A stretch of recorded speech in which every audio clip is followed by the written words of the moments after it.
0-0 dans le derby de Manchester. En vrai de vrai, le débrief il va être très rapide. Le match, il n'était pas intéressant. Manque de spectacle. C'était un match bridé. Score nul et vierge. T'as l'impression de perdre du temps quand tu regardes des matchs comme ça. Mais bon, on va tirer quand même le positif. Le positif dans ce match-là, c'est que Manchester United a su se créer pas mal d'occasions. Pas mal d'occasions, mais le problème, c'est la finition. Encore une fois, c'est la finition.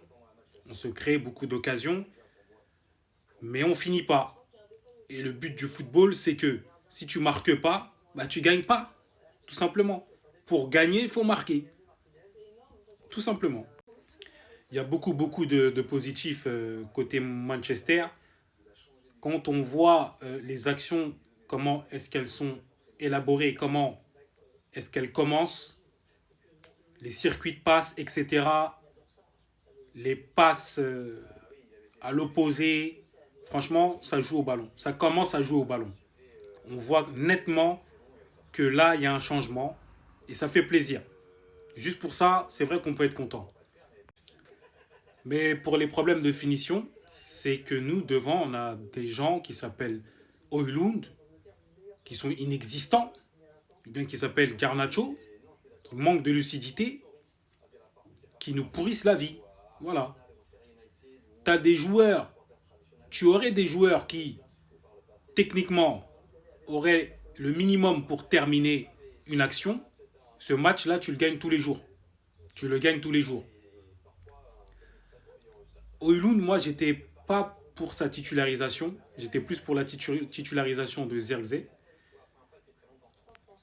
Et on a vu quand il est entré, directement le changement. Il a joué 20 minutes et en 20 minutes, il s'est créé beaucoup plus d'occasions que Højlund. Est-ce que Højlund même s'est créé une occasion, j'ai envie de vous dire? Est-ce qu'il a tiré une fois? Non, je crois pas. Je crois pas. Zirkzee, 20 minutes, voilà. Je pense que Amorim, il doit regretter le fait de ne pas l'avoir titularisé. Au milieu de terrain, Casemiro, Ugarte, au début, j'avais pas confiance quand je les ai vus dans le dispositif. Mais franchement, ils m'ont fait plaisir. Ils ont fait un très bon match. Très très bon match de Casemiro, franchement. Bravo. Bravo à lui. Onana aussi a été aujourd'hui pour une fois, depuis très longtemps, performant. Notamment sur le coup franc et la superbe frappe de Marmouche. Il fallait être là. S'il n'était pas là, ça aurait été but. Mais encore une fois, voilà, nous, la frustration qu'on a, c'est plus sur le côté offensif et sur la finition. Bref, on ne va pas rester 15 ans dessus. Maintenant, place à l'Europa League jeudi, face à Lyon. Une très très belle équipe lyonnaise, même si Nouama et Malik Fofana sont forfaits. Il faut faire attention à Ryan Cherki. Il faut faire attention au Parc OL, à domicile, Lyon, face à Manchester. Il ne faut pas tomber dans le piège. À nous d'être très efficaces. Après, je sais qu'en Europe, on a un autre visage. Et voilà, moi j'ai hâte de voir ce match-là.